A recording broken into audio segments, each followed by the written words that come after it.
Y luego la musiquita.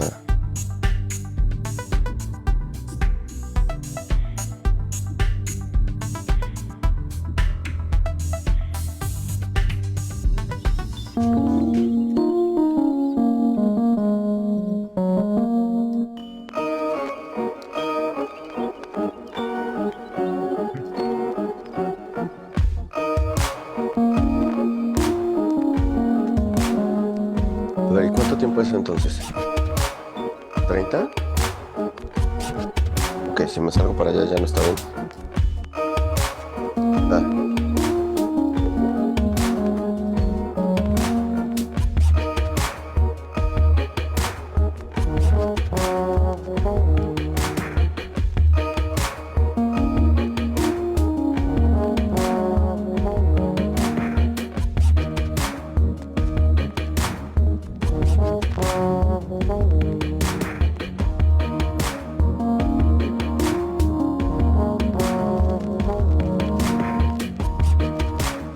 Mover el rango, entonces es como por aquí.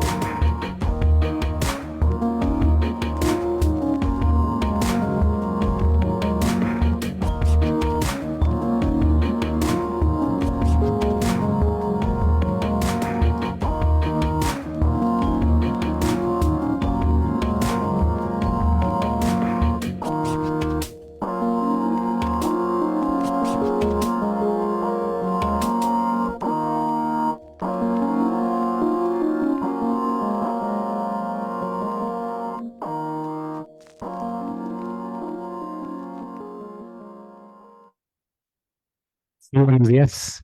Bienvenidos a una actividad más del Matequio. En esta ocasión nos acompaña el doctor Marco Ariel Valdés para hablarnos un poco de orientación en matemáticas aplicadas. Gracias, doctor. Adelante. Gracias. Buenos días. Bueno, gracias por venir. Y para quien nos esté viendo, gracias por estar viendo la plática. Más que una presentación, a mí me gustaría que después de 4 o 5 cosas que quiero mencionarles o recordarles, se estableciera una conversación un poco, porque también tiene que ver, este asunto tiene que ver más con preguntas que pudieran tener ustedes y no necesariamente con lo que yo les pueda decir que son las orientaciones de matemáticas aplicadas, porque son tantas que en realidad no sería broma si les digo que pueden trabajar casi en lo que se necesite, en lo que quieran, y ahí se acaba la plática, ¿no? Entonces, para no terminarla así, pues que haya un poco más de información que venga más bien de las inquietudes que ustedes tengan.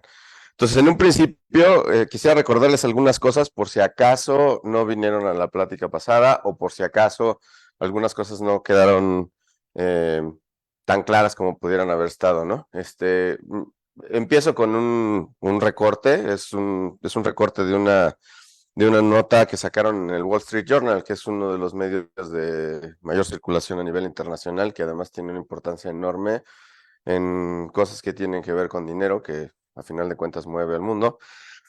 Y esto es de 2009, pero en realidad está pasando desde hace mucho tiempo. La nota, en esencia, lo que decía era que la mejor profesión en una serie de estudios que hicieron bastante serios, no era nada más un cuestionario para un conjunto de empleados en una empresa específica, era un estudio que fue realizado en distintas ramas de la industria, de la ciencia, etcétera, fue que la mejor profesión era ser matemático, ¿no? Matemático, o sea, en general, porque además en otros lugares no hacemos la distinción, no se hace la distinción entre matemáticas aplicadas y puras, o sea, es ser matemático. Y la razón es que las aplicaciones de las matemáticas, entre otras cosas, se pueden apreciar en muchos lugares, ¿no? Ejemplo, finanzas, sociología, ciencias políticas, que son ramas relativamente nuevas de desarrollo de las matemáticas, sin mencionar las obvias, biología, química, física, etcétera, ¿no? Cosas que tengan que ver con ingeniería. Ese diagnóstico de cuál es la mejor profesión, a nivel mundial estamos hablando, ¿eh? Y en Inglaterra, en Estados Unidos particularmente en términos de paga, de ingresos, se ha mantenido durante ya casi 15 años, 20 años, ¿no? Dependiendo de dónde hayan visto el primero de esos estudios. Y eso debería de darles una indicación de que no es una exageración decir que hay matemáticas en todos lados, ¿no? Ahora, un asunto que es importante mencionar de allí es que una cosa es que haya matemáticas en todos lados y otra cosa es que nosotros seamos capaces de resaltar las matemáticas en todos lados o de utilizarlas correctamente en todos lados. Y esa es una invitación abierta a ustedes y a los estudiantes de la Facultad de Ciencias en general, a quien quiera venir al programa de matemáticas aplicadas o al programa de matemáticas en la Facultad de Ciencias, a venir a formarse aquí, pero además empezar a enfocarse en adquirir habilidades que tengan que ver con comunicación. Porque es muy importante que ustedes saliendo de aquí se puedan ir a conseguir trabajo. Aquí no nada más formamos profesores, aquí no nada más formamos maestros. La docencia es importantísima. Es muy, muy importante la transferencia de conocimiento para estudiantes. Pero eso no es lo único que hacemos aquí. Aquí también formamos profesionistas que pueden trabajar en otras en empresas que no hacen docencia. Y ese es un mensaje enfático que quiero transmitirles a ustedes, ¿no? Entonces, en ese sentido, para poder conectarse con ambientes laborales que no tienen que ver con docencia, hay que tener habilidades de comunicación y hay que poder expresarse de varias formas, ¿no? Escrita, oral, etcétera. Y además hay que poder hacerlo de una manera efectiva, porque no es lo mismo hablar 4 horas en un discurso y decir así, que decir lo mismo en 30 segundos, en 1 minuto, etcétera, ¿no? Y entonces, como un ejemplo que, que les puede servir como motivación, es una motivación como a la inversa, porque se van a dar cuenta que algo está muy mal y entonces podrían tratar de corregirlo. Imagínense que están en el radio y que les preguntan, les ponen el micrófono enfrente y les dicen, a ver, chavo, tú estás en la Facultad de Ciencias, ¿no? Estás en matemáticas aplicadas, o en matemáticas, o en biología, en donde quieran, ¿no? Cuéntanos qué haces en la Facultad de Ciencias, ¿a qué te dedicas? Tienes 15 segundos. Y empieza a correr el tiempo, ¿no? Entonces, con ese tipo de ejercicios te pueden dar, la mayoría de la gente se puede dar cuenta de que su forma de redactar párrafos en su cabeza no necesariamente está muy bien, muy entrenada, tienen que trabajar en eso, y lo mismo pasa en entrevistas. En las entrevistas de trabajo, cuando la gente les pregunta, bueno, a ver, ¿tú qué puedes hacer? La gente de la Facultad de Ciencias es famosa, eso es parte de una muestra sesgadísima, porque tiene que ver con muestra de gente, muestra que está aplicada a gente que yo conozco. Entonces, pues el sesgo está en que pues, yo pudiera no conocer gente suficientemente diversa como para decir que esto es una generalización, pero les puedo presumir que son gente que tiene empresas, gente que tiene sus propias compañías que apenas van saliendo, que no son empresas grandes, emprendedores que tienen la necesidad de tener dos o tres ayudantes y no necesariamente son grupos de gente grande. Y también gente que trabaja en compañías enormes, tipo Easy o Cemex, etcétera. Y de todas, el comentario que hay que corregir, el comentario que hay que hacer que cambie, es los estudiantes de la Facultad de Ciencias de la UNAM tienen muchos problemas para expresarse. Queremos cambiar eso. Y los invito a que lo cambiemos juntos porque ustedes tienen un papel que jugar. A final de cuentas, ustedes tienen que ser esos estudiantes que lleguen después a pedir trabajo y ustedes sí se lo lleven, no que se lo lleve la competencia. Lo digo abiertamente. Estamos en el Internet. Nosotros tenemos competencia con el ITAM, con la NAWAC, con el TEC. Y eso no ha dejado de ser. ¿Sí? Entonces, es una nota como para motivarlos, pero al mismo tiempo para que se pongan las pilas, porque cada vez es más difícil que ustedes tengan éxito en esa transición de adquirir trabajo cuando salen a pedirlo y se someten al régimen de las entrevistas y todo. Entonces, una segunda invitación en torno al asunto de desarrollarse profesionalmente, independientemente de exactamente qué es lo que hagan, es que consideren fuertemente la posibilidad de seguirse formando. Eso no necesariamente implica hacer un posgrado, pero casi seguro que en algún momento esa va a ser uno de los cuestionamientos por los cuales que tienen que pasar, y yo diría es una cuestión imperante. Entre otras cosas, porque si ustedes tienen un trabajo, vamos a suponer que ya tienen un trabajo, ahora hay un techo hay un techo salarial y un techo de desarrollo dentro de donde estén trabajando, o tal vez hacia otros lugares de trabajo, que tiene que ver con su desarrollo académico y con su desarrollo también intelectual. O sea, cuando están en la carrera, ustedes están aprendiendo muchas cosas y puede que ahorita piensen que están aprendiendo muchas cosas que no se iban a imaginar que podrían aprender en cualquier carrera, pero el hecho es que eso es solo la base. Es solo el principio y deberían de considerar todo el tiempo seguirse desarrollando profesionalmente. Eso es una cosa importantísima. Entonces, si no es mediante posgrados, pues tal vez sea trabajando en una compañía, pero ojo, que muchas veces el techo salarial y el techo de desarrollo en términos de gerencias o de cosas que tienen que ver con puestos de mando, también tiene que ver con el asunto de ir desarrollándose y tener grados académicos mayores. Los grados académicos no son nada más papelitos, es una cosa importante. Cuando uno hace un posgrado, uno se especializa en ciertas cosas o uno profundiza. Por ejemplo, en la maestría en matemáticas, que es una de las mejores maestrías que hay en el mundo por muchas razones, y una de ellas es el grado de apertura conceptual que tenemos en la maestría en matemáticas, pueden hacer pueden hacer dos cosas. Pueden, de hecho, volverse más cultos en matemáticas en general, tomar cursos de todo, de topología algebraica, de álgebra moderna si no habían llevado porque vienen de matemáticas aplicadas, y de teoría de gráficas, porque además a lo mejor lo vieron por encimita en su programa de matemáticas aplicadas, pero también pueden hacer otras cosas muy especializadas que ya tengan que ver con un área específica. Tienen 72 créditos repartidos de 9 en 9 o de 6 en 6, dependiendo de cómo los quieran, como para hacer todo eso.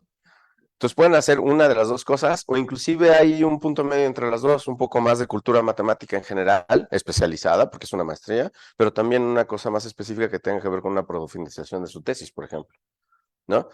Y ese es un ejemplo de varios posgrados. Hay posgrados en el extranjero, posgrados aquí. Pueden irlos buscando y desde ahorita no tiene nada de malo que si están en primer, segundo semestre se vayan enterando de qué hay después de la Facultad de Ciencias. Es importantísimo. Aquí no se acaba. De hecho, apenas están empezando. Y eso es un concepto importantísimo. Si ustedes se ponen el techo desde antes, pensando que ya terminan la carrera y se van a poner a trabajar, ya están desde el principio un poco haciendo un ejercicio de predisposición sobre qué es lo que va a pasar con su vida laboral después. ¿Sí? Entonces también hay una cuestión que tiene que ver con una actitud y un poquito una preconcepción que tiene que cambiar entre ustedes, que es aquí apenas se están formando para hacer lo que sigue y la especialización sobre las cosas a las que se dediquen a hacer en su vida viene después, ¿no? Entonces, ya en algunas pláticas de estas ha salido mucho el ejemplo, les doy ejemplo hay gente que son, por ejemplo, actuarios, ¿no? Que estudiaron aquí en la Facultad de Ciencias, que ahora se dedican a hacer cosas de neurobiología, especializadas, de generación de conocimiento, etcétera, etcétera. Y eso es un ejemplo de varios que pueden encontrar ustedes en muchos lugares, en donde en realidad lo que se hizo en la licenciatura no necesariamente determina lo que se hace para la vida profesional. ¿Estamos? Entonces, ese es un segundo concepto. Entonces, ustedes ya vieron más o menos cómo está el asunto de la estructura académica del programa, entonces no voy a ahondar mucho en eso, excepto que tomen en cuenta que tienen un conjunto de materias optativas y un conjunto de materias obligatorias, y las materias optativas las pueden ir llevando cuando ustedes quieran. Entonces, acabo de hablar con uno de sus compañeros ayer que tiene, pues él es una de esas personas que trabajan mucho y que va muy acelerado en su programa de estudios. Y entonces una de las sugerencias fue, si tú sientes que estás avanzando, pero a un paso un poco más lento de lo que tú podrías, digamos, entonces puedes tomar una materia extra, ¿no? Y entonces, y si no, al revés. El consejo es al revés también. Si ustedes sienten que va demasiado acelerado el ritmo al que ustedes van avanzando en sus materias, consideren llevar una materia menos cada semestre. Y después se emparejan, ¿no? Independientemente de cómo vayan en las materias y todo. Es importantísimo que ustedes tengan un buen desarrollo académico mientras estén en la Facultad de Ciencias y que no se presten a mucho de este marasmo generacional que involucra estar buscando las respuestas en internet en lugar de hacerlas yo, en lugar de resolver los problemas yo y otras cosas que tienen que ver con plagios, etcétera. Entonces, por favor, ustedes no sigan haciendo eso. Cuando lleguen a un lugar de trabajo se van a dar cuenta realmente si ustedes tienen capacidad o no, porque no tienen que estarle preguntando a nadie nada, ¿no? Entonces, en términos de áreas de trabajo, hay una lista que ustedes pueden encontrar en el sitio de la Facultad de Ciencias. Cualquier lista que nosotros pongamos en el sitio, hay un sitio de matemáticas aplicadas que que también incluye información un poco más detallada de esto. De todas maneras, va a ser corta la lista. Entonces, hay una lista tomado del sitio de la Facultad de Ciencias, dice modelación y simulación de procesos, que puede ser en cosas de desarrollo de conocimiento, o sea, en investigación científica, pero también puede ser en investigación que no sea necesariamente para hacer ciencia per se. Por ejemplo, en Cemex es una de los mejores ejemplos de empresas mexicanas en las que tienen un área de desarrollo e investigación que es fuertísima, y esa área de desarrollo e investigación es el motor de la empresa, porque ellos desarrollan cementos para estar en ambientes con distintas características, con distintas listas de requerimientos que tienen que ver con controles de temperatura, con absorción de luz, etcétera. Y todo eso es desarrollo científico que ellos llevan después a la producción de cosas que sirven para hacer casas, ¿no? Entonces, hay mucho de eso también afuera en empresas, y Cemex es una, pero hay varias, ¿no? Y hay empresas también fuera de México que hacen lo mismo. Entonces, también pueden hacer cosas de estadística. Hoy en día está de moda, ¿no? La ciencia de datos, y todo el mundo, yo quiero hacer ciencia de datos, yo quiero hacer ciencia de datos. La ciencia de datos ha estado ahí toda la vida, ¿no? Entonces, qué bueno que les guste la cuestión de hacer, de hacer uso de la información y además de extraer información sobre los datos, pero sería bueno que entendieran que eso ha estado ahí toda la vida, y eso quiere decir que hay una serie de fundamentos que están allí desde hace mucho tiempo. Entonces, una de las cosas que pueden hacer para especializarse, si quieren entrar en ese tipo de áreas, es tratar de aprender más probabilidad, más estadística, y de ahí alguna otra cosa que les sirve. Por ejemplo, hay un área de surgimiento que puede volverse muy importante en los años siguientes, que tiene que ver con el análisis topológico de datos. Y eso quiere decir que tienen que aprender topología también, ¿no? Para poder encontrarle la forma a los datos, que es en esencia lo que uno hace cuando hace análisis topológico de datos. Y así, ¿no? Entonces, esos son los dos primeros autos de la lista. Hay otros, ¿no? Se pueden dedicar a hacer desarrollo de cómputo científico, ¿no? No desde el punto de vista de los algoritmos, desde el punto de vista del pensamiento matemático. Si no saben la diferencia entre pensamiento matemático y algoritmos, los invito a que vayan y busquen y se nutran de eso. O sea, tienen que poder hablar de las diferencias que hay entre los distintos tipos de matemáticos. Eso es parte de su, yo diría, obligación moral como estudiantes de matemáticas aplicadas, ¿sí? Y hay muchas otras, ¿no? Habemos gente que nos dedicamos a la biología teórica, a la neurobiología, a la neurofisiología. Hay otras personas que se dedican a las finanzas, por ejemplo, ¿no? Haciendo teoría en finanzas, y tienen mucho éxito. Entonces, de cualquiera de todas esas áreas, y fíjense que no estoy mencionando otra vez, también está, y lo pongo en último lugar porque debería de ser el último recurso, no, a menos que a alguno de ustedes les sea claro desde que están, yo no sé, haciendo uso de razón, que lo que les interesa es la docencia. Pues hay muchas otras cosas. Recalco, nosotros no estamos aquí para formar profesores, ¿eh? Nosotros estamos aquí para formar matemáticos, y los matemáticos pueden ser profesores, entre otras cosas. ¿Estamos? Eso es un concepto importantísimo que me gustaría que se llevara. Entonces, ¿dónde pueden trabajar? Bueno, pues pueden trabajar en la industria, pueden trabajar en el gobierno, pueden trabajar en institutos de investigación que pueden estar desarrollando conocimiento, o pueden, bueno, conocimiento abierto, digamos, como las universidades o institutos de investigación que se dediquen a hacer cosas un poco más enfocadas. Hoy en día hay pues, no diría moda, hay un surgimiento en muchos lugares del mundo, y México no está excluido de eso, de institutos de investigación que se dedican a hacer cosas que tienen que ver con cómo la sociedad va tomando formas, decisiones, etcétera. Y obviamente hay aplicaciones directas, tiene que ver con cómo se pueden hacer sistemas de votación política más efectivos, o al contrario, también cómo poder sacar mejores resultados en votaciones con el sistema que hay, ¿no? Entonces, esas son algunas de las cosas que pueden hacer. Una cosa que es importantísimo recalcar en todo eso es que no importa si ustedes trabajan en gobierno, o si trabajan en la iniciativa privada, o si trabajan en un lugar en donde se genera conocimiento como una universidad, es que en todos esos lugares su chamba de alguna manera tiene que ver con generalización, algo de modelación, en el sentido de que tienen que utilizar lenguaje formal para describir lo que están haciendo, y después de eso, de alguna forma comunicarlo. Y volvemos al principio, ¿no? Entonces, si quieren ustedes tener un poco más de opciones para conseguir trabajo, para desarrollarse, etcétera, una cosa que tienen que hacer es comunicarse. Entonces, en ese sentido, les pedimos que hagan un trabajo de comunicación al final para poder graduarse, que tiene que ver con una parte escrita y una parte oral, ¿sí? Y es importantísimo que vayan poniendo mucha atención en eso a lo largo de sus semestres y que si se puede empiecen a muestrear un poco grupos de investigación o personas con las cuales se pueden trabajar para que cuando llegue su sexto, séptimo semestre, que son un poco más descargados en términos de las materias, el número de materias que tienen que llevar, esa descarga ahora se pueda volcar en trabajo que tenga que ver con su titulación, ¿no?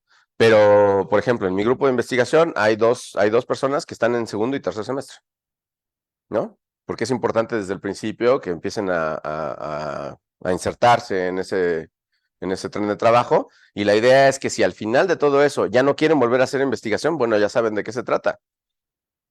Y si no hacen investigaciones, porque ya saben qué es lo que no les gusta y qué es lo que les gusta, a diferencia de no hacerlo simplemente porque nunca lo he hecho y no tengo idea, ¿no? Entonces también eso es importantísimo. Vayan buscando gente con quien trabajar, acérquense a los profesores con los que tengan más afinidad y hablen de cosas que no tienen que ver con la clase que están tomando con ellos. Hablen de qué es lo que hacen ellos en su trabajo y dónde creen que su trabajo es importante o no. Y de ahí vayan adentrándose en cada semestre, vayan haciendo rotaciones o si encuentran un grupo que esté muy, muy bueno porque les gusta mucho la gente con la que se trabaja o el tema que se trabaja, bueno, pues ahí quédense. Pero el chiste es que vayan haciéndolo ya desde ahorita. Es importantísimo. No lo dejen para el séptimo semestre. Si es necesario, ni modo, pero no debería de ser así. Ok, entonces, una cosa que me gustaría que pasara con esta plática es que se abriera una conversación. Entonces, pues, la cuestión sería preguntarles, ¿no? ¿Qué inquietudes tienen ustedes con respecto a qué es lo que podrían estar haciendo saliendo de aquí? Ya les dije un poquito, ¿no? Pero a lo mejor tienen inquietudes específicas. Si ustedes tienen dudas, podemos empezar la conversación y ya, ¿no? Entonces, en resumen, la mesa está abierta. Ustedes pueden hacer muchas cosas y pueden hacerlo en casi todos los lugares. El chiste es nada más que encuentren el nicho. Y hay bastantes nichos que se están abriendo porque poco a poco es necesario hacer uso de información cuantitativa para tomar decisiones.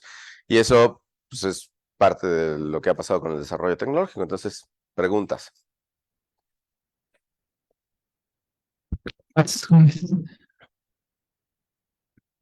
Es otra, los voy a empujar, ¿no? A ver, vinieron a la plática, pues pregunten, ¿no? Es parte del asunto. Digo, se vale venir nada más a escuchar, pero Yo puedo hacer una. sí, Comentabas que tienes estudiantes de segundo semestre y tercer semestre sí, ya haciendo investigación. uno y uno, sí. ¿Cómo se hace esa invitación para empezarlos a traer? ¿Son alumnos directos tuyos o los demás profesores les comentan que ya pueden irse integrando a estos proyectos para hacer investigación? Estamos tratando de hacer las dos cosas. En el caso particular de uno de ellos, que ahorita está de primero para segundo semestre, el asunto fue personal, o sea, yo conocía ya a David desde antes y David se acercó y empezamos a hacer proyectitos que tenían que ver con instrumentación, o sea, mucho del trabajo que nosotros hacemos es experimental. Y entonces él empezó a hacer instrumentación porque le gustaba mucho pues de hecho él quería entrar a ingeniería y entonces pues, de ahí salió la inquietud. Y ya, ¿no? Ahorita no sabemos qué va a seguir haciendo, pero él como que fue una conexión externa.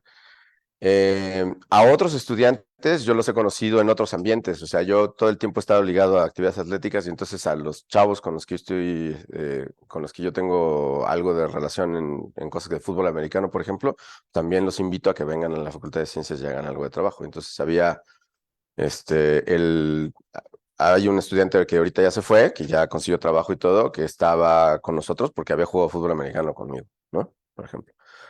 Entonces, esas son de las relaciones personales. El chavo de tercer semestre fue una invitación abierta en un curso. ¿No? A decir, oye, pues a lo mejor a ti te interesaría venir a ver el trabajo que hacemos acá, pues vente, ¿no? te quedas un semestre y al final del semestre decidimos, ¿no? Si te quieres seguir quedando, está bien, y si no, pues tú renueva tu membresía cada semestre y se acabó, ¿no? No hay ningún problema. Entonces, de las dos, y por ejemplo, con Sergio Iván López Ortega y con otras personas, con Manik, ¿no? Lo que hemos tratado de hacer es que ya directamente en los cursos les estamos tratando de recordar que tienen que empezar a hacer esto desde antes y que además pues, hay gente con la que se puede trabajar, ¿no? Lo que es una cuestión un poco más difícil es que no necesariamente tenemos toda la información cuando un estudiante tiene alguna inquietud sobre con quién trabajar, ¿no? Porque, por ejemplo, para cosas que tienen que ver con biología, como nosotros nos dedicamos mucho a hacer cosas de biología, pues sí sabemos con quién, dentro o fuera de México, pero en cambio, para recomendaciones que tienen que ver con otras áreas, es un poco más difícil. Pero lo estamos tratando de consolidar una lista, ¿no? Y que esa lista va a ir cambiando todo el tiempo de gente que nosotros sabemos que podemos de alguna manera mandar a los estudiantes o sugerir que los estudiantes vayan y se acerquen y que ya vean. Entonces estamos haciendo las dos cosas, a ver qué pasa, ¿no? Por ahorita pues, ha sido más personal, digamos, de decir, a ver, ven, ¿no? Pero pues eso es, cada que se puede, en una cosa de estas, la invitación está abierta, obviamente, ¿no? Sí. ¿Cuáles son las habilidades que se necesitan para no entrar en un proyecto de investigación? O sea, depende de cada proyecto, ¿no? Pero ¿cuáles habilidades se necesitan para entrar Pues en mira, en hacerlo? general, a ver, antes de decir las habilidades, me gustaría decir que sobre todo cuando son estudiantes, no se necesita que tengan las habilidades ya para empezar a trabajar en un grupo de investigación. El chiste de empezar a trabajar en un grupo de investigación es que ustedes vayan formándose y una de las partes de esa formación es adquirir algunas habilidades para trabajar así, ¿no? Ahora sí, una de las cosas que nosotros buscamos que los chavos tengan al final de su periodo de investigación, suponiendo que cambian, pero hay gente que pues, va a terminar el doctorado, por ejemplo, ¿no? Es que, por un lado, tengan una capacidad de lectura, de síntesis y de redacción pues por encima del promedio. ¿Por qué? Porque se necesita absorber mucha información en poco tiempo y además poder utilizar esa información para plantear problemas o para plantear argumentos que permitan que nosotros establezcamos algún resultado que de alguna manera tenga, no sé, líneas obvias de cuestionamiento, etcétera. Entonces, es una cuestión de adquirir la información, sintetizarla, procesarla y poderla utilizar más o menos rápido. Esa es la primera. La segunda, pues nos gustaría que los estudiantes, de hecho, de eso trabajamos mucho, mucho, a veces demasiado, dirían algunos, ¿no? En la cuestión de que tienen que poder presentar sus resultados de lo que estén haciendo, o tienen que poder discutir, por ejemplo, artículos de investigación. Nosotros tenemos un seminario que es todos los jueves, es un seminario de laboratorio en el que los jueves discutimos artículos de investigación, o a veces alguno de los estudiantes presenta algún resultado o tiene una práctica porque va a tener una defensa, por ejemplo, doctoral o un examen profesional, algo por el estilo. Y ahí lo que tiene que hacer es presentar, ¿no? Entonces, tiene que ser muy obvio qué pregunta es la que estaba tratando de resolver, cómo la estaba tratando de resolver. Hay algunas cosas que enfatizamos mucho con el trabajo que hacen nuestros estudiantes, pero también yo lo enfatizo en mis clases, por ejemplo, en mis cursos yo les pido que hagan un proyecto.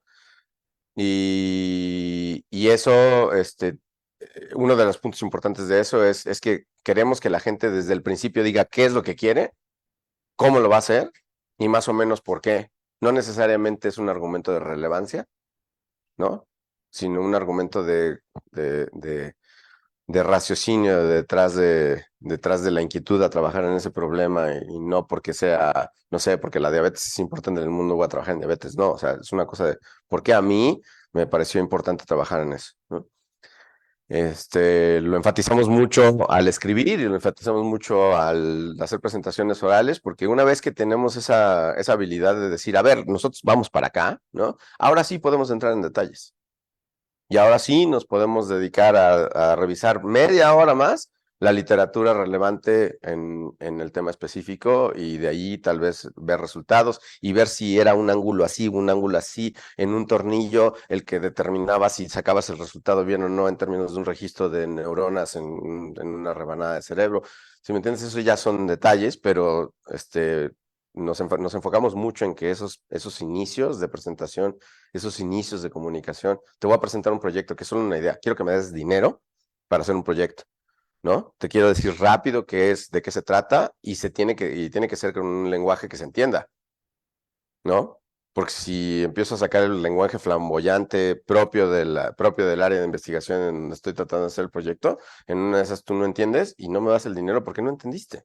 No necesariamente porque no te hubiera podido parecer interesante. Entonces nosotros enfatizamos mucho eso, ¿no? Y eso sí se puede ir haciendo independientemente de que estés fuera o dentro de un grupo de investigación, ¿no? El asunto de tratar de pensar un poco más claramente qué quiero desde el principio y tratar de expresarlo en lenguaje lo más simple posible. Hay veces que simple es un concepto raro, ¿no? Pero se puede. Entonces, esas cosas son las que trabajamos cuando llegan los estudiantes, pero nos importa mucho que los estudiantes de una vez ya, o sea, es mucho mejor si un estudiante llega y ya tiene un poco de eso, a que no lo tenga, ¿no? Pero en realidad no importa, pues, si no lo tienen, nosotros nos encargamos de que tengan algo de eso al final, ¿no? O al menos en el tiempo que estuvieron. Okay. Gracias. ¿Qué más? Venga, pregunten, ese es el...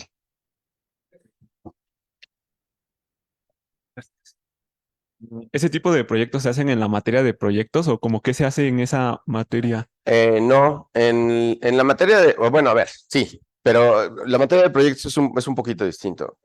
Separen un poco las cosas. Una cosa es el trabajo de titulación que tienen que hacer, que tiene que ver con plantear una pregunta de investigación o una pregunta de que de alguna manera tenga que ver con un trabajo en el que ustedes tengan que aprender mucho de algo. Y de ahí escribir al respecto de eso. Puede ser escribir porque plantearon un problema y lo resolvieron, o puede ser porque a nivel de licenciatura no se necesita que generen conocimiento. Entonces pueden plantear una pregunta, ver si ya se contestó, si alguien más ya la contestó.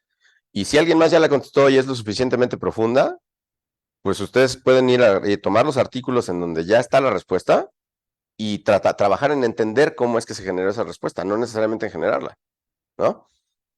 Entonces, eso es un aspecto importante de los proyectos de los proyectos de tesis que la gente luego no toma en cuenta. O sea, en realidad no tiene que ser una cosa de 6 años, o sea, no es un doctorado, es una cosa en la que ustedes se especializan y ya. Ahora, de allí el asunto es, se puede hacer con la materia de proyecto, porque en el plan de estudios nosotros tenemos proyecto 1 y proyecto 2, que son como 2 cursos, ¿no? O sea, tienen créditos y todo. Pero en realidad lo que tienen que pensar de proyecto es que proyecto es una forma de justificarles a ustedes el tiempo que pueden hacer para hacer investigación o hacer lo que tengan que hacer para hacer su trabajo de titulación, como si fuera el tiempo de un curso, ¿no? Porque una de las cosas que pasa cuando uno toma cursos es que uno tiene sus clases y nada más en esas clases ya se fueron no sé cuántas horas que ya no están en la investigación porque ya les pusieron ahí sentados en el salón. Y luego tienen que hacer su tarea. Y entonces esas horas de tarea tampoco están en la investigación porque ya las pasaron haciendo otra cosa. La clase de proyecto lo que hace es eso, ¿no? Tratar de reservarles un conjunto de horas que están justificadas desde el punto de vista de créditos, ¿no? Su día de alguna manera está justificado en una porción que tiene que ver con investigación. Y ahora sí, allí en proyecto ustedes tienen que tener un asesor con el que ustedes hacen un proyecto que casi siempre tiene que ser de investigación, bueno, no tiene que ser casi siempre es de investigación, pero ha habido proyectos de apoyo a la docencia, por ejemplo, ¿no? Entonces la idea es que esos proyectos después se escriben y ya, ustedes se titulan defendiendo oralmente esa escritura. Hay una parte sutil que tiene que ver con el asunto de que si ustedes hacen un muy buen proyecto muy rápido, se dan los casos, no siempre, de hecho es lo que menos pasa, ¿no? Pero se llega a dar el caso que la gente llega con un muy buen ritmo de lectura y de todo, y empiezan a trabajar, y además el tema en el que están trabajando ya también les gustaba mucho, y al final del semestre ya tienen algo escrito, que además tiene algunos resultados y todo. eso ya es una promesa de que lo único que tienen que hacer es sacar un poquito más de resultados o hacer algunas gráficas más, redactar un poco más explicaciones, interpretaciones, etcétera, de lo que vieron, y en cosa de otro semestre ya tienen una tesis, ¿no? Entonces, o una tesina, que puede ser una versión muy reducida de la tesis, pero a final de cuentas, de todas maneras, tiene que tener un cierto grado de autocontención, como la tesis, etcétera. Y entonces, proyecto pudiera ser una forma más expedita de hacer sus trabajos de titulación. Más expedita en el sentido de que tienen esta guía que está planeada de esa forma para el semestre, y porque además, si el comité académico lo aprueba, pues pueden hacer una tesina en lugar de una tesis, se puede hacer más rápido. Ahora, la verdad es que, al menos desde mi punto de vista, eso de que más corto, pues en realidad no, o sea, una tesis puede tardar 6 meses, ¿no? Escribir una tesis puede tardar 6 meses, el asunto es que tengan muy bien planeado, eso sí, es un consejo, ¿no? Cuando hablen con gente sobre proyectos de titulación, asegúrense de que esa persona con la que están hablando les diga claramente más o menos cuánto tiempo están esperando en que ustedes se tarden en la parte de la preparación, porque van a tener que leer antes de empezar a trabajar. Cuánto tiempo se van a tardar más o menos en el trabajo, y no necesariamente es porque eso es lo que va a durar el trabajo, es por lo que se espera. O sea, yo espero que tú leas este libro que yo tengo específicamente para proyectos de plasticidad sináptica en 3 meses. Y si no lo lees en 3 meses, ojo, que hay otras personas que sí lo hicieron en 3 meses. Puede haber razones por las cuales no lo leíste en 3 meses, pero ahí hay una expectativa. Y el asunto es que nos gustaría mucho que ustedes traten de entrar en ese tren de trabajo, pero con un plan detallado, que hablen con gente y que tengan un discriminador en ese tipo de conversaciones, de si les dieron un plan que es más o menos detallado en términos de qué se espera de ustedes. Ojo, que de todas maneras eso no quiere decir que se acabe a los 6 meses, hagan lo que hagan, ¿no? O sea, tienen que hacerlo. Y si tarda 6 años porque ustedes se tardaron 6 años, eso es otro asunto. Pero se espera que tarden esto en este proyecto, esto otro en este otro proyecto, o en estos tipos de objetivos que tengo para el trabajo al final. Eso ya da una pauta de que están trabajando con una persona que está activa, que además tiene mucha idea de qué es lo que está haciendo, y además tiene muy claro qué es lo que tienen que hacer. Y eso es importante para un proyecto de licenciatura. Entonces, proyecto también le sirve a algunos profesores a tener ese esquema, esa estructura, pero en realidad es más para justificarles a ustedes el tiempo, ¿no? Ojo, también de una vez ahí quisiera mencionar que la gente se va con la finta de que las tesinas y los reportes técnicos son como son más cortos, pues es más rápido, ¿no? El trabajo. Entonces va una nota de precaución ahí. Un reporte técnico es como un artículo de investigación. La diferencia es que en el reporte técnico los resultados no necesariamente están establecidos, ¿no? Por alguna razón que tenga que ver con números de muestra o alguna otra cosa, o los resultados se presentan y el desarrollo de la investigación se presenta de una manera muy corta, muy práctica, haciendo referencia a trabajo previo, pero no necesariamente ahondando en detalles. Por eso es como un artículo de investigación. Y en ese sentido, un reporte técnico bien hecho puede ser mucho más difícil que 3 tesis juntas, 4, 5, 6. Porque un artículo de investigación es una cosa muy difícil de escribir, ¿no? No es imposible, o sea, lo hacemos todo el tiempo, pero el punto es una cosa en la que hay que poner referencias, hay que refrasear y refrasear y refrasear y refrasear 50 veces el mismo parrafito para que tenga un contenido de información alto, porque ese párrafo no pueden ser 2 capítulos de una tesis, ese párrafo es una partecita de las 3,000, 4,000, 5,000 palabras que vienen en el reporte técnico.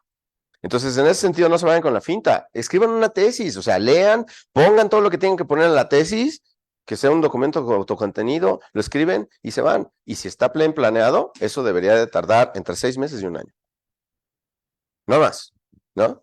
Entonces, ahí viene la importancia de que cuando hablen con gente para hacer sus proyectos, la gente con la que hablen sea muy clara en más o menos qué es lo que quieren, más o menos cuánto se espera que ustedes se tarden en hacer las partes de eso, y eso a ustedes les da una pauta para decir, oye, pues mejor me pongo a leer de una vez, porque si no, no voy a terminar toda la lista de libros que me dieron, o toda la lista de artículos o no voy a empezar ni siquiera a entender los artículos que necesito, para empezar reversa a trabajar. ¿Se entiende eso? Entonces, proyecto para eso es para que ustedes tengan ese tiempo dedicado. ¿Y como qué tipo de proyectos hay o se van a abrir el próximo semestre? Todo depende de la oferta que surge el siguiente semestre. O sea, por ejemplo, ya desde ahorita ya tenemos algunas ofertas, pero esas no son nunca las únicas. O sea, casi siempre tenemos N ofertas de proyecto y para cuando empiezan el semestre ya son 2N. Con N mucho mayor que 1, ¿no? Entonces, ahorita ya tenemos fundamentos de fisiología teórica, fundamentos de neurofisiología, teoría de información, fundamentos, bueno, más bien aplicaciones de investigación de operaciones. ¿Qué más? Hay uno de finanzas, de matemáticas en finanzas. Ya no me acuerdo qué más, pero, ¿no? El semestre pasado, y hay una amenaza de que este semestre iba a haber también, había uno de cosas como de topología, era una onda interdisciplinaria entre topología y álgebra de matrices, ¿no? Que era así como no era muy aplicado, pero no importa, o sea, a final de cuentas o sea, estrictamente hablando, era una aplicación de las matemáticas o sea, utilizar un tipo de matemáticas en otro tipo de matemáticas, ¿no? Esas también son matemáticas aplicadas, lo que pasa es que no son matemáticas que produzcan dinero visible en este instante, ¿no? Para algo servirá. Hay una oferta que es más sui generis, que tiene que ver con, pues, nos ponemos a leer y vemos, ¿no? Y decides en 2 o 3 meses, a partir de una lista de lecturas que tiene un abanico así y se va cerrando poco a poco en la medida en la que medida que va pasando el tiempo, pasan más o menos 4 o 5 semanas, de eso pasa. Y el problema con esa, por ejemplo, es que normalmente los estudiantes no leen al ritmo al que se tienen que leer y entonces no llegan a las 6 semanas y entonces ya no hay una propuesta viable después de 6 semanas. Entonces eso es lo que hay ahorita, pero pues espérate tantito de enero y vas a ver que van a hacer más, ¿no? O sea, siempre hay bastantes propuestas de proyecto. Ahora, hay un mecanismo que es alternativo y es que si tú ya tienes un asesor con el cual trabajar y además te gusta mucho el tema en el que estás trabajando y todo, o sea, ya sabes que vas a trabajar en tu titulación ahí, pues que el asesor se acerque con la coordinación y diga, por favor, ábrenos un grupo de proyecto, ¿no? Y ya. Entonces, en una de esas, cuando la gente ve la descripción del proyecto en el que tú estás trabajando con tu asesor, dice, ay, eso está padre, yo quiero trabajar en eso, ¿no? Desde un punto de vista más como de coordinación de programa de licenciatura, eso a nosotros nos sirve mucho porque hay una forma de difusión que es inmediata en el momento en el que se publican los horarios, que tiene que ver con qué proyectos están trabajando algunos profesores y los estudiantes que están viendo eso, porque están viendo la oferta, porque están tratando de inscribirse, en una de esas dicen, yo no sabía que existía, quiero ir allí, ¿no? Si te inscribes al proyecto, no es necesario que te titules con el proyecto con el que te inscribiste, eso es otro lado de lo mismo, ¿no? Porque se entiende que si tú empiezas a trabajar en un proyecto y a la hora de la hora resultó demasiado difícil para ti o simplemente no te gustó, ¿no? Yo no creo que las cosas sean demasiado difíciles para nadie, más bien ¿hay motivación o no hay motivación para hacerlas, ¿no? Entonces, puede ser que si no tienes la motivación para hacer algo que pensabas que te gustaba, ¿no? Pues al final del semestre del proyecto digas, pues esto no me gusta, no hay problema, ¿no? O sea, pero debería de haber sido el caso que de veras te dedicaste para que no se haya desperdiciado ese tiempo, porque al final de cuentas ese tiempo es como el agua, se va, ¿no? Y eso es lo que hay que entender aquí. Tienen que trabajar porque ese tiempo se les va. ¿Qué más? ¿Ya? Pues bueno, muchas gracias por venir y espero que haya servido de algo. Gracias por la asistencia. Bueno. Muchas gracias.